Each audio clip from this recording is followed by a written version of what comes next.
Good morning. Quite a few binaries in that reading.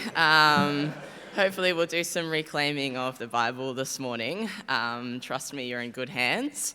Kia ora. In Australia, we start a talk with an acknowledgement of country. So I'm going to do that in the best way that I know how to this morning and acknowledge this place, Otatahi, and the traditional and Indigenous people of this land, and pay my respects to elders past, present and future.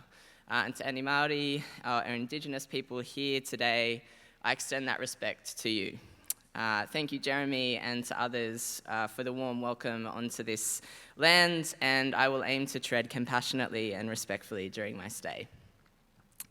Back in early 19, I was scrolling through Facebook and a queer Christian friend shared a post about a conference that was happening in Aotearoa, New Zealand. And I was like, oh, how interesting. Clicked through, scrolled through the little event page and saw that they were running a competition at the time to win 2 free tickets to the event, to the conference.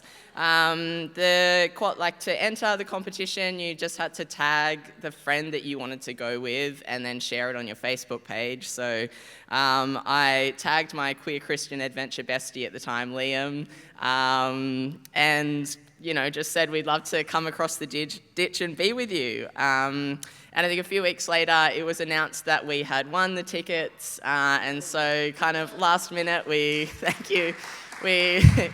booked flights, found some accommodation, and made our way here to see some familiar faces that I see here and be in community with. And during that stay, some highlights were that I learnt the phrase yeet. Thank you, Aotearoa. I realised that my twin is actually Craig Watson, who is the coordinator, and let's see, I'm keen to recreate this photo while I'm here. I didn't bring a blue button up, so if anyone has one I could borrow for an evening or for even just a moment, that would be great. Yeah, good one. The keynote speaker for that conference was Padraig Otoma, who shared some beautiful poems with us. And when you're in this space of kind of being queer and Christian or being an ally in this space, working for change, whatever or wherever your context is, it's just so healing and energizing to be among your people. This work is hard and it's often with limited resources, and we need the energy of being amongst community together. So I'm really glad and privileged to be here, and I really hope this space is the much needed place of refreshment and refuge for you over this weekend. Since that conference 4 years ago, I graduated from my Masters of Divinity, co-founded an independent queer-led church in Sydney on Gadigal country called New City Church. I realised my gender identity is genderqueer. I started letting people in on that journey, adjusted my pronouns to better fit me and to feel right. I started going to the gym, which was actually one of the toughest identities to reconcile within myself and being a gym goer. But it gave me an incredible amount of gender euphoria, so I've had to. I had top surgery in May last year, and I started taking hormones in August. Yeah, thank you. The last few years have really been about me embracing my queerness and my faith really authentically together. That's been a long journey. I've been doing an immense amount of learning through my own lived experience in doing pastoral and advocacy work, and also in engaging the ponderings of many Christians from many different kinds of lived experiences and contexts to me. This talk today is very much formed by a thesis I wrote in the final year of my MDiv, so I've got something in my eye. So I'm attempting to consolidate 19,000 words into a session this morning. Please give me some grace, but let's dive in. Also, I think it's like 7:30 for my body, so I'm really just like fueled by caffeine and sugar right now. And a banana that the hotel actually found for me, thankfully. So, kind of a big topic for this morning. It's early, but we're going to jump in. Our world has a gender problem. The white evangelical Christian part of the world will tell you this gender problem is the trans and gender diverse people and the drag queens who entertain kids. But in the wake of International Women's Day last week, we know our more sustained and foundational problem with gender is gender-based discrimination and violence. In my lived experience and my academic research, I see that our gender problems begin with the binary. That is, the telling of people that there are two strictly structured ways to be human, two ways which are externally dictated to us a lot of the time and which are continually policed by those who believe in its prominence. The binary is not just violent because it restricts freedom of expression, but I'm going to rattle off a few statistics which depict this problem. They're hard to hear, but hopefully I can hold you through this. In Australia, a woman is killed each week by their intimate partner. Only 6 countries in the world give women equal legal rights as men. Women hold a quarter of parliamentary seats around the world. Women earn 70 cents for every $1 of a man. Only 52% of married or partnered women say they make free choices about their sexual relations, about their contraception and their healthcare. And in recent years, the international #MeToo movement sparked an unveiling of gender-based sexual violence across the globe. That's a focus on how it affects women. I found one that really spotlights how this affects men. In Australia, for instance, and I'm not sure if this is reflected across the globe, but 74 to 77% of suicides are by men, disproportionately affects men.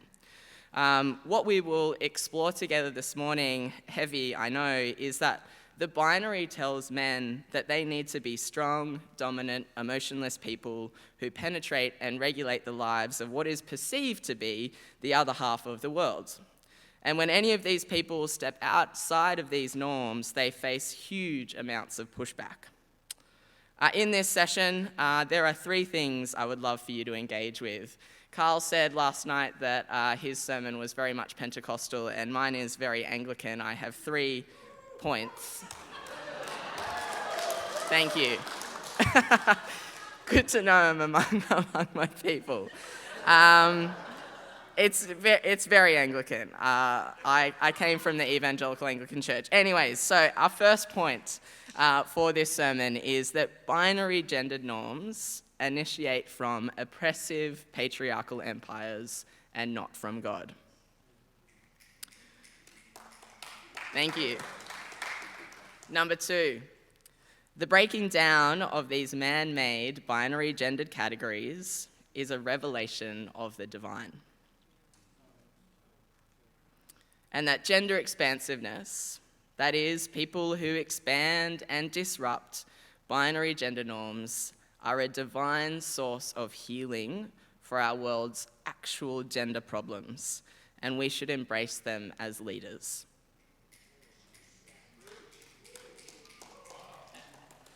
So, to explore that first point, I've gone too far ahead. Binary gender norms come from patriarchal empires. One of the patriarchal empires which intersects with the lives of the people who wrote sections of our Christian Bible was the Roman Empire, particularly of the 1st and 2nd century when the Gospels and quite a few church letters were written. I'm going to summarize the structure of the Roman Empire a little bit simplistically, and just as I do that, I think it's important to acknowledge that there are always nuances, there are always people who break this trend, but this simplistic structure was heavily influential to the culture and lives of the people at the time. This is a picture of the Roman Empire as it was structured. It was ruled by one man at the top, the emperor. You may have heard of Caesar Augustus. Underneath the main monarchy was varying provinces, ruled again generally by more men. For example, there were a few Herods and Pontius Pilate, which led the area of Judea. Other names that might be familiar to you from the Gospel stories. Underneath this headship was a hierarchical order where about 85% of people were peasants who existed to produce goods and riches which propped up the 10 to 15% of elites. This hierarchical structure was policed through dominating military violence, and often the religious institutions, in order to survive, were built into this hierarchical system.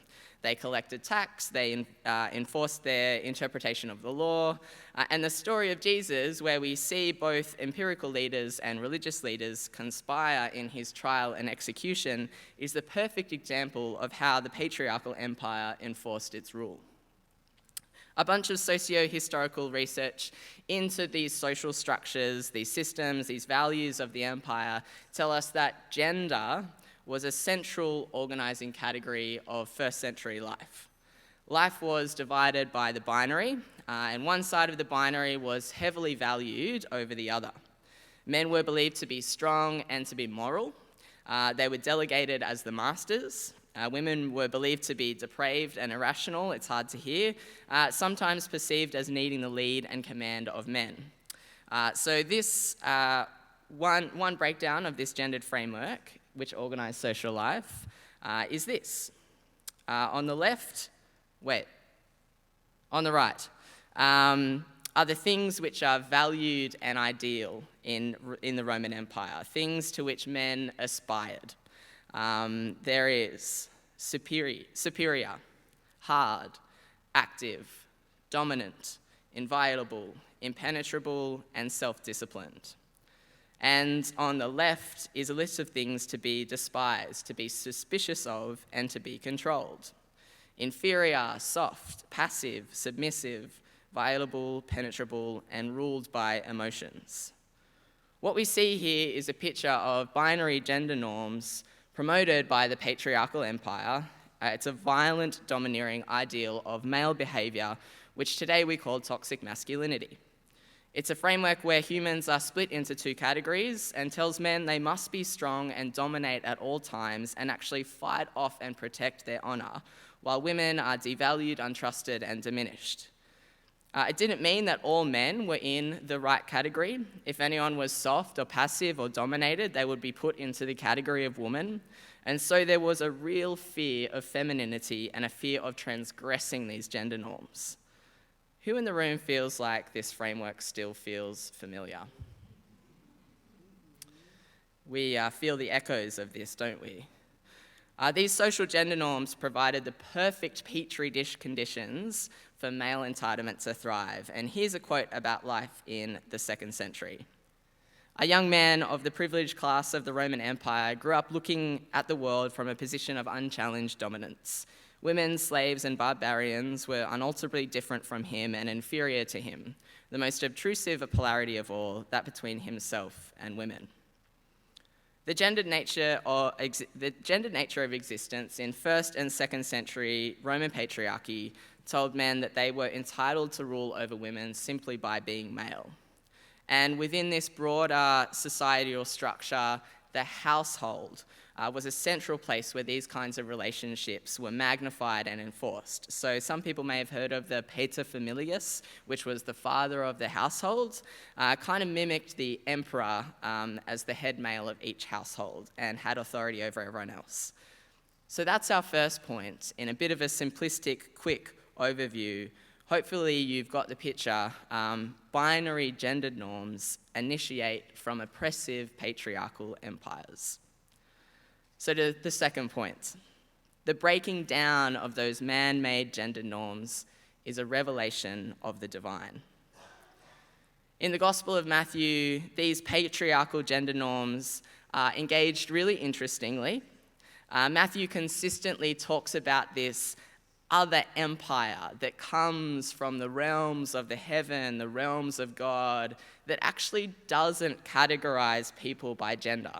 It doesn't categorize people by status or class or any other human category at all. The Gospel of Matthew conveys an empire with completely different values, ascribing honor and status to those who are told they have no value. And this empire subverts and confronts the colonial patriarchy of the Roman Empire.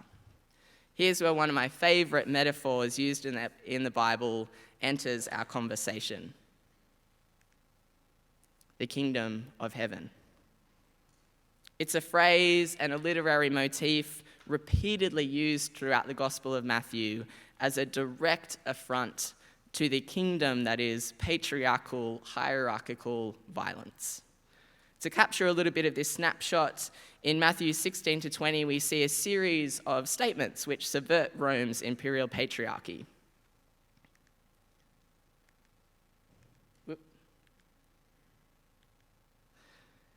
Least is greatest. Greatest is least. The kingdom belongs to children, those little ones of the household. Last is first, first is last. Servant is great one, or greatest. Slave is first. Humbled is exalted, and exalted is humbled. Where masculine dominance and hierarchy were treasured by the Roman Empire, the kingdom of heaven confronts any value of one person being ascribed value or status and its associated entitlement hierarchy over another human being. It disrupts the idea that people can be categorized with more or less value. It's overturning. We read from Matthew 20, "You know that the rulers of the Gentiles lord it over them, and their great ones are tyrants over them. It will not be so among you." Again, we hear this contrast between a kingdom where strength and dominance enforced on others, the masculine ideal, is rebuked and subverted. And the way that I understand this instilling of the kingdom of heaven is that as God moves into the neighborhood, as God moves into the world, hierarchy is dismantled, oppression is disrupted. Societal structures and the way people relate to each other are renewed, restored, healed. They're replaced with non-violence, equality, and justice. The kingdom of heaven values are neither masculine nor honorable, and discipleship, being part of this kingdom, is radically different to dominant masculinity. And so it's within this broader context of the Gospel of Matthew that we come to read chapter 19. We read a story where the patriarchy's household gender norms, those mini emperor and people underneath him, we hear a debate about what the relationship between a husband and a wife should look like. And at the end, there is a teaching about the kingdom of heaven. And when we bring all of this gendered baggage of these two kingdoms, these two empires, into the conversation as we engage this text, I believe some really interesting gendered values, or rather non-gendered values, come out of it. Some Pharisees came to Jesus to test him, and they asked, "Is it lawful for a man to divorce his wife for any or every cause?" Many scholars have linked this question with a debate between a few schools of the Pharisees about how to interpret Jewish divorce laws, and more specifically about which of a wife's actions can be classed as indecent and therefore make a man's divorce of her lawful. Verse 3 for me, read in the context of a patriarchal empire in the background, is a question that exemplifies binary gender norms of male entitlement and toxic masculinity. Let me rephrase this and see if you hear it in the way that I can hear it. Some religious male elites came to Jesus and they asked, "How far do our rights as men extend over the women in our household? How much control can we exert over the lives and bodies of our women? Where's the line? And how much power does the law give us?" This question makes me think of modern-day Afghanistan, where the Taliban has banned women from attending secondary school and university, along with so many other things. Or Iran, where women are being forced to wear the hijab without their consent. Found out last night it's illegal to dance as women in Iran. And Mahsa Amini, among others, have been killed for protesting this law. Or in the United States, where Roe v. Wade was overturned and there have been a sweeping range of legislations introduced by governing institutions where men largely hold power to make safe access to abortions impossible and most access to them illegal. For me, in these stories, I hear the echoes of the patriarchal empire through time. How far do our rights as men extend over the women in our spaces? How much control can we exert over the lives and bodies of women? Where's the line? How much power does the law give us? Jesus' response to this question is to quote from Genesis 1:27 and 2:24. He firstly states, "Have you not read that the one who made them at the beginning made them male and female?" And I think we could read this quote from Genesis as a way of Jesus reinstating a more foundational gender ideology, one which emphasizes that male and female were created at the same time and in the same way. That the relationship between male and female is actually defined by equality, unity, similarity, solidarity, rather than separateness and distinction, which involved superiority and subordination. So Jesus could be quoting from Genesis to remove this differentiation of gender and hierarchy. Jesus also quotes, "A man will leave his father and mother and stick to," and this word means literally like glue, you stick to her, stick to his wife. They exist no longer two, but one flesh. And therefore, what God has yoked together, let humans not separate or put room between. And this language of one flesh comes up in a few different passages. It's generally used to refer to shared kinship between two people and what the obligations of those two people are as kin.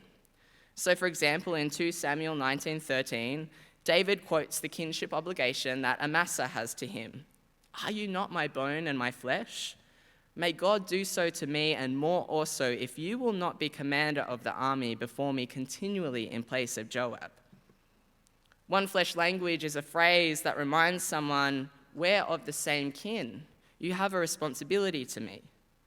So thinking of the way that Jesus uses it in Matthew 19, he may be reminding the men of their kinship responsibilities to care for and support those who are of the same flesh as them. Men are not to leave their wives in socially vulnerable positions for the sake of their male status. Men are not to look for any and every cause to divorce their wives, but rather acknowledge their similarity to women and remember their kinship responsibilities. Instead of divorce, stick to them like glue. I believe Jesus is chipping away and challenging the binary, how men understand themselves and women and how they relate to women. Where binary centers on separateness and distinction, on male domination, Jesus' quote from Genesis could be to say, actually, in God's kingdom, men are equal to, not superiors of women. Or if you're ready for it, it's actually to break down any distinctions, differentiation, or binary that humans have created. God created male and female together, and the command is, what God has yoked together, let humans not put room between. Since then, man-made patriarchal gender ideology has done the exact opposite of unity. The binary has put room and distinction between men and women. Rome loved masculinity and it feared femininity, putting that on two very opposite ends of the rope. And it could be that Jesus quotes from this foundational passage so men understand themselves not so differently from women, and rather see that in God's creation of humanity, any binary constructions of gender were actually non-existent and even opposed. Any separation of the genders at all was not part of God's design and is not part of God's reign. What God has yoked together, let humans not put room between. Something to ponder. The verse 9, which I haven't put on the screen, there were some nuances in the interpretation around divorce that I didn't really have time to go into. But I think in its most simplistic sense, when the Pharisees then kind of come back and say, well, we had this law to divorce women, and Jesus says, actually, no, it was because of your hard-heartedness that was introduced, and then Jesus restricts the scenarios in which divorce can happen. I think that we can also read that as a rebuke of male dominance, just restricting that space of when that can happen. But finally, the kicker in verse 12, which is where things get really fun for me, but we needed to do a lot of that contextual work, I think, to even get through that passage, which has, for me, been used quite conservatively and against queer people to reinforce the binary.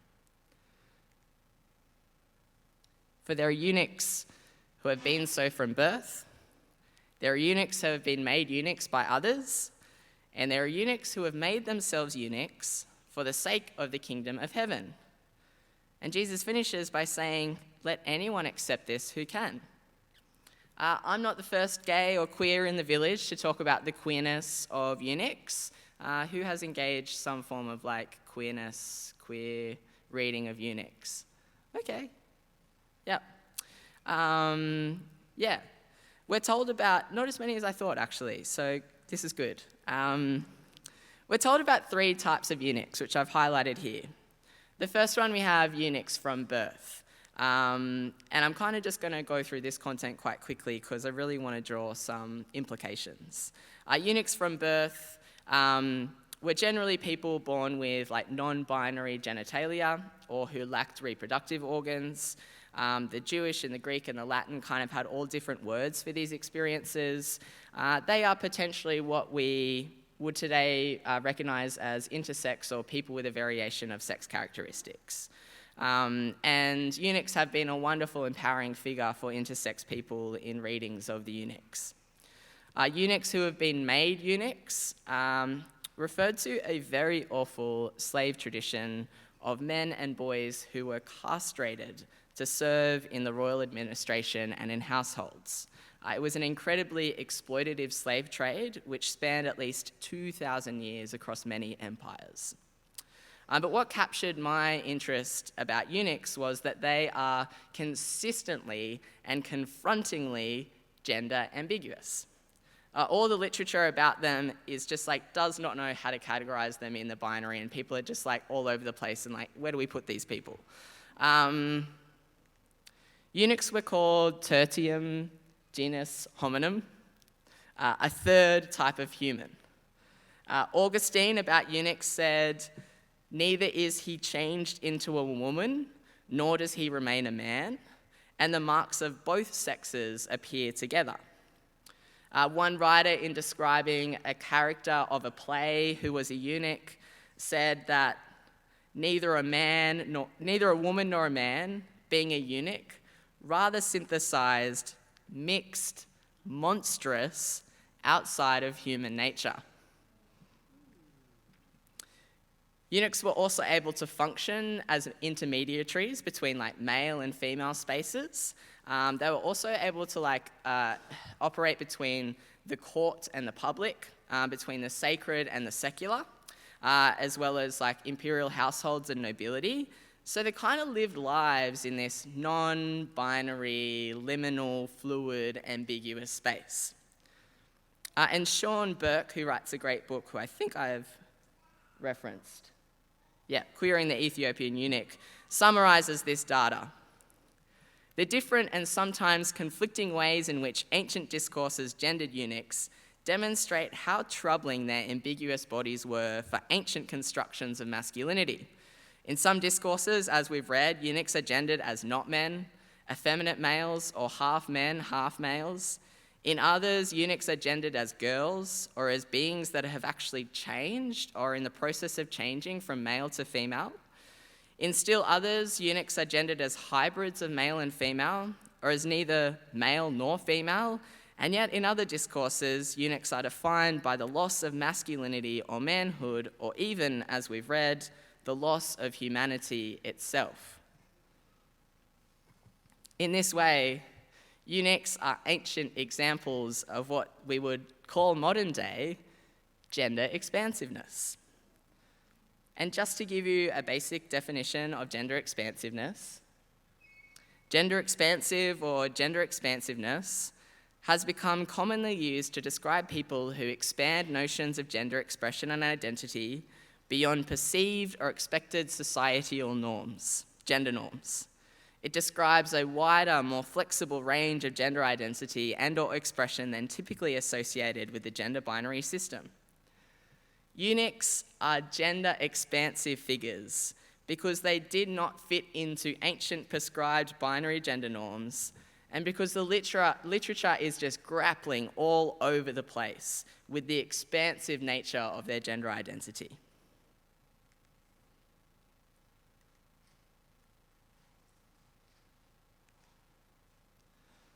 So, bringing all that together, if we follow the story from these two contrasting empires in the background of this conversation, and we come to Matthew 19, I believe Jesus, in this passage, is trying to confront the binary gender ideology of the Roman Empire, and in contrast, uplift gender expansive eunuchs as a model for them to follow because they lived outside of these gender norms.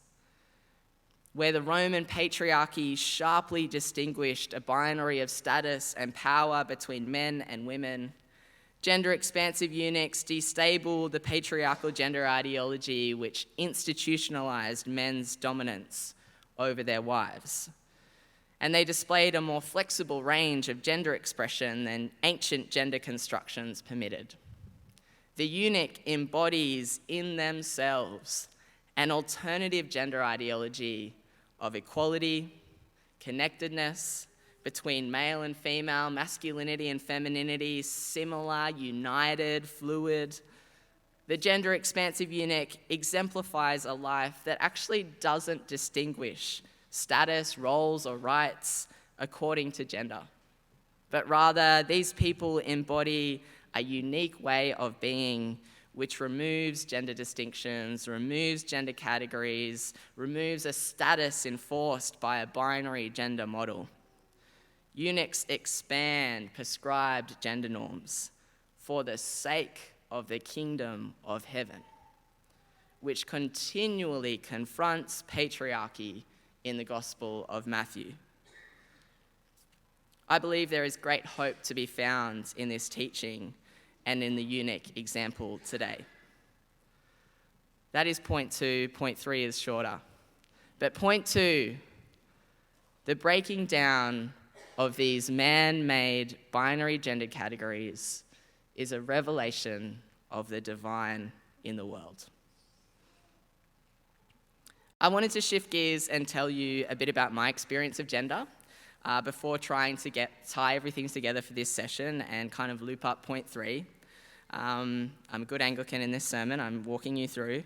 One of my earliest memories that I can remember in my whole life was a time when my dad was tucking me into bed for the evening, and in the only words that I had for that time of my life, I said, "Dad, can I be a boy when I go to heaven?"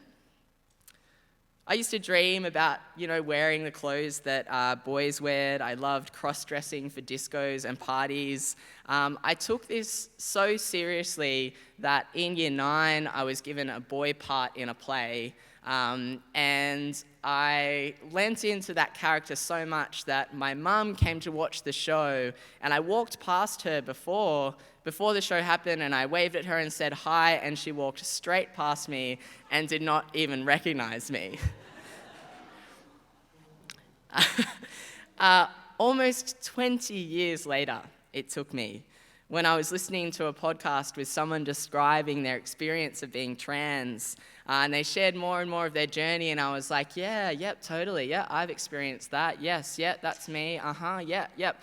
Wait, can we just pause this? Is everyone else resonating with what this person is saying? Like, this is universal experiences, yeah?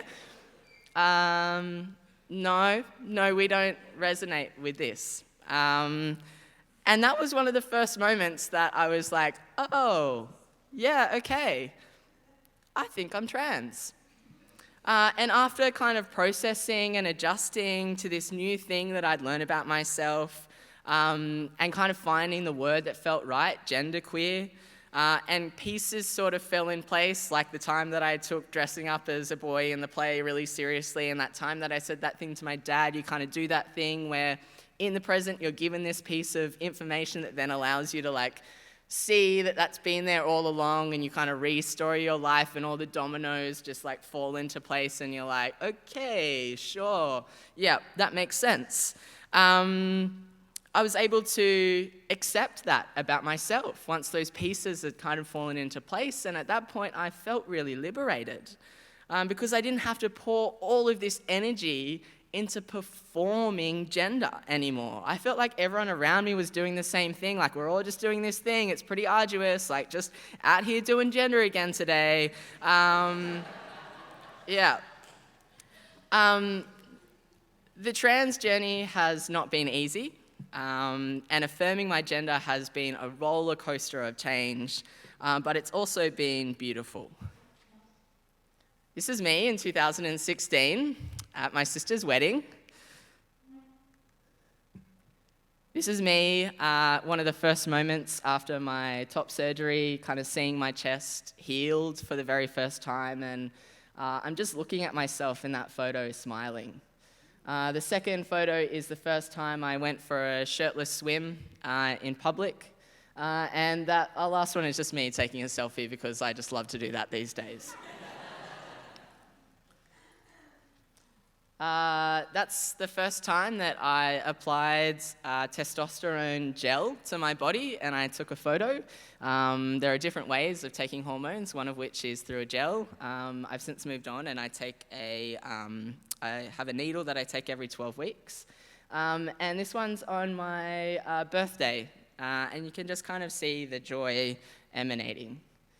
I was featured in a photo exhibition for World Pride. That's me and my girlfriend. I've since met, kind of post all of this affirmation. And then this is a picture from when our church was in the Mardi Gras parade, and I just went shirtless the whole night, and it's the longest amount of time that I've been shirtless. And the next day I went to the beach, and after kind of being in a safe space and feeling like myself, I really... the next day at the beach just felt much more comfortable to be out and in public with my shirt off.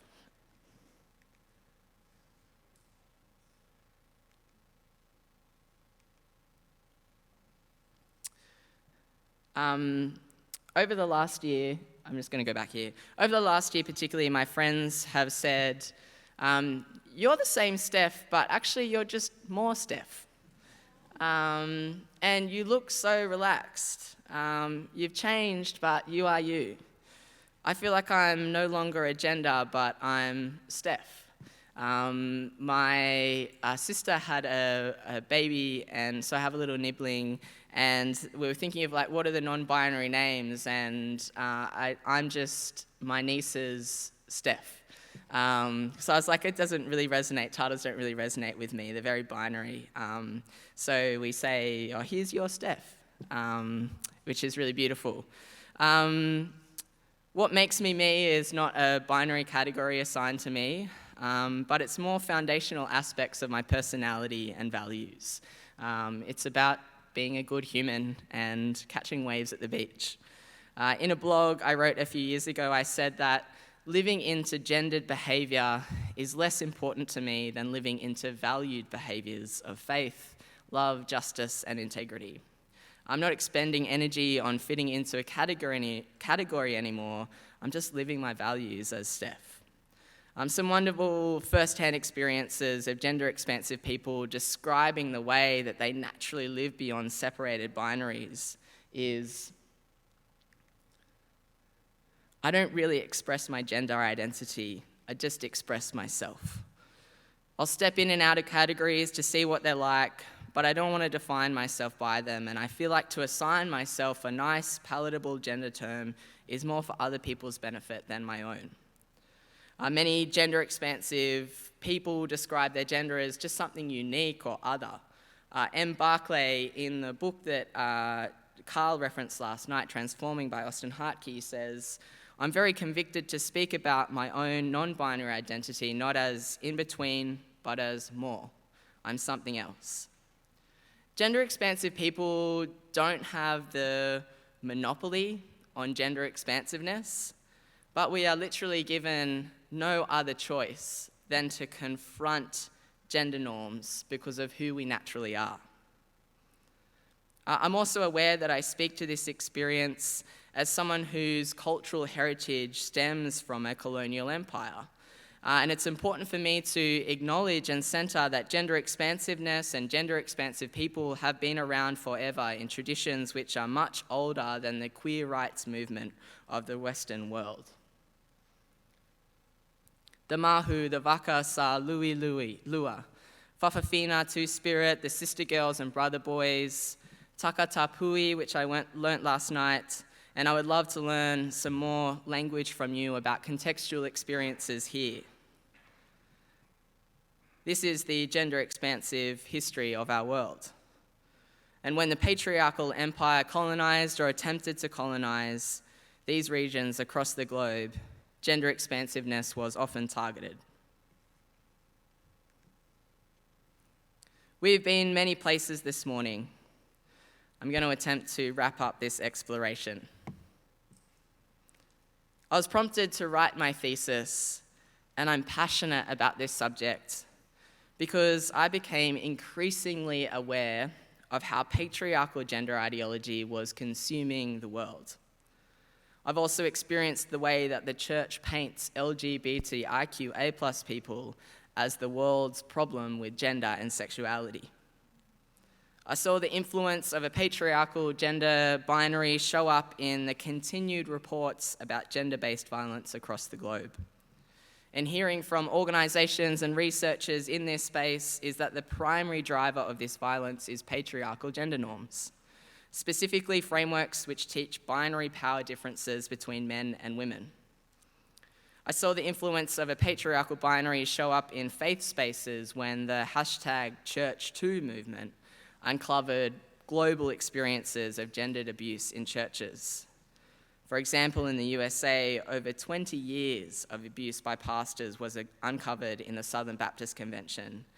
And in Australia, a very recent report in 2021, commissioned by the Australian Anglican Church, my own church, found that churchgoers were more likely to be in an abusive relationship than those in the general population. And moreover, interviews and research showed that male perpetrators were using biblical teachings to justify violence. In many of these churches, gendered abuse also coexisted with teachings of a binary gender ideology that taught that God created two genders where innate and unchangeable differences exist between men and women. Sidelined to this experience was a church that with louder and louder voices kept preaching a binary patriarchal gender ideology in its fears and despise of anyone who transgresses gender norms, that is, trans, gender diverse, and other queer bodies.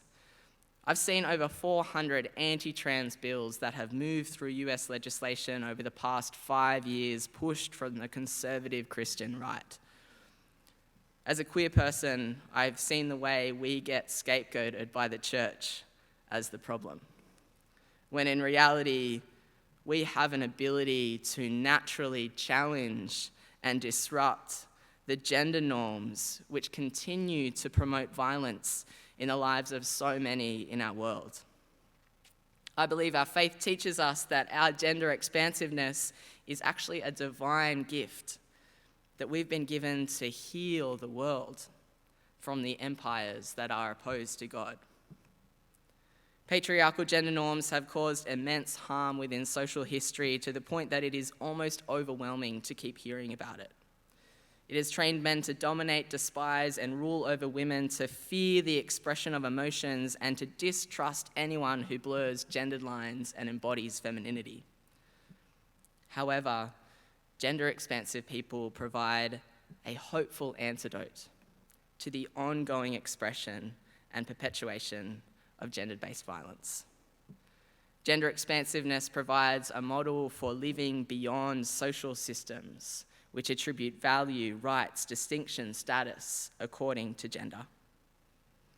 Gender expansive exemplars provide hope to a suffering world, that we might find God's greater and better kingdom outside the categories which restrict, already among us.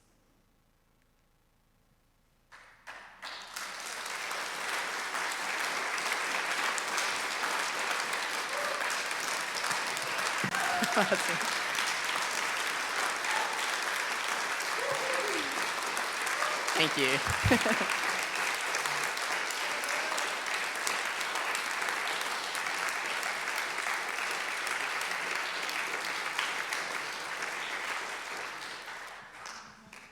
I just wanted to reiterate my final point as the musician's coming up.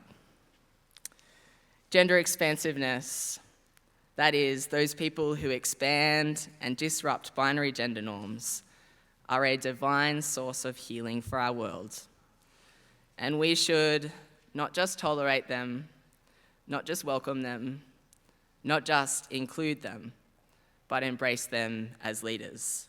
Because these people have been given a divine gift, a revelation of God themselves that will heal our world for the sake of the kingdom which streams from the realms of heaven. Thank you so much. This has meant a lot.